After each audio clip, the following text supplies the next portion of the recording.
Teatro d'Opera Speciale is a digital art piece created by Jason Allen and submitted to the annual art competition at the Colorado State Fair in 2022.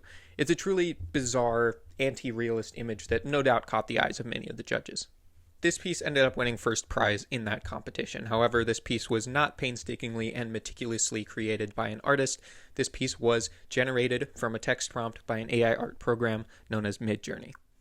Artificial intelligence and machine learning technology is getting increasingly advanced in its capability to replicate tasks that are usually performed by humans. There are countless tedious acts that we have to perform in our daily lives that can be done much more efficiently by these AI programs. But when does that go too far? When does having AI take over the things we do as humans start to take away the most beautiful and interesting parts of being human in the first place? There are dozens of AI programs now that can generate images, text, music, and even more. And the most common concern I hear about these programs is the fact that they borrow from the previous works of other artists and creators without their permission. While that is definitely a valid concern that I agree with, the point of this video is really to focus on the way that we as humans experience and create art and the way AI affects that. I know that I personally have had my fun with these AI programs, but it very quickly got to the point of feeling shallow and uninteresting to me. I definitely found a certain amount of amusement, you could say, with the fact that I could enter in a prompt and just so quickly and easily get something generated out of it, but I never really felt like I was doing anything, and I never really felt a connection to what these programs created. And those two things are, in my mind, the most fundamental part of creating and experiencing art. When I listen to music, it's not just because I want some sound to fill my ears for a little while. It's because I'm fascinated by what people are able to make and connect to their life experience through the way it's expressed through their music. The same goes for looking at a piece of art or reading a piece that someone's written. It has a purpose. It's not just there to occupy your time. To offer a quote from Yosvani Terry, a musician, composer, and the director of jazz bands at Harvard, "When it comes to the performative aspect of music, artificial intelligence is not a concern to me. Music can transmit and represent emotion, and AI cannot do either of those things yet."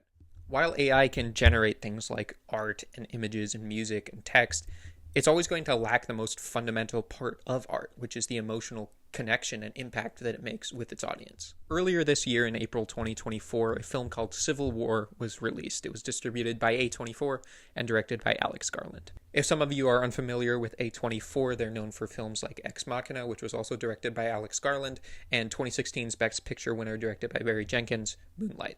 Even just from these two examples, you can already tell that they have a wide range of different genres and styles in their filmography. And that's because they are known for encouraging individual creativity and giving visionary directors a place to express themselves and create their stories with very little creative interference. Knowing this, it's not hard to see how they acquired a fan base of passionate and opinionated moviegoers who appreciate their seeming respect for the creative process. So when Alex Garland's Civil War released earlier this year, and the fans noticed that there was a certain amount of AI image generation being used in the posters and promotional material, they were quite unhappy with it, and it spawned a certain amount of backlash online towards A24 as a studio. These are some of the most passionate and engaged movie fans in the community. The fact that they had this negative of a response to AI simply being used in the posters for the film shows me that AI is not really going to be able to make its way into filmmaking in any major way in the near future. Looking at these posters, it would have taken a keen eye to notice that AI image generation was being used. A24 didn't pull a Jason Allen and put via Midjourney in the corner of it. These fans had to care enough to be looking at these posters deliberately in order to notice these things. When you pay that much attention to film and analyzing it, you're going to notice the flaws within it.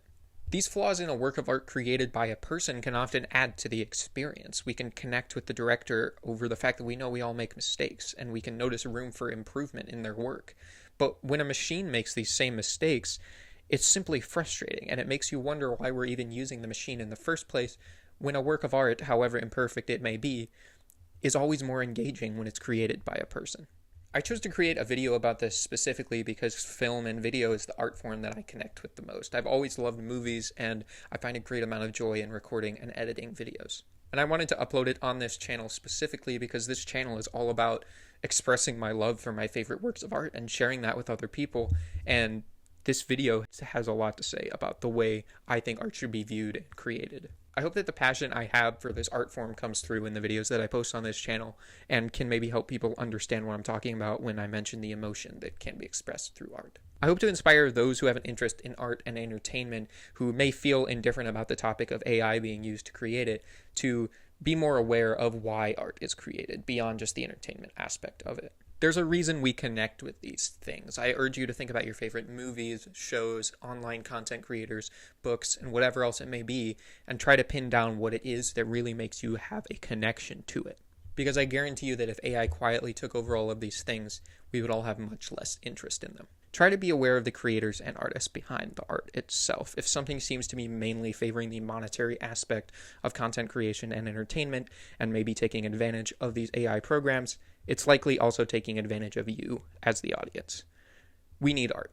It's part of what makes us human, and it's one of the most beautiful parts about life, so don't let machines take it away from us.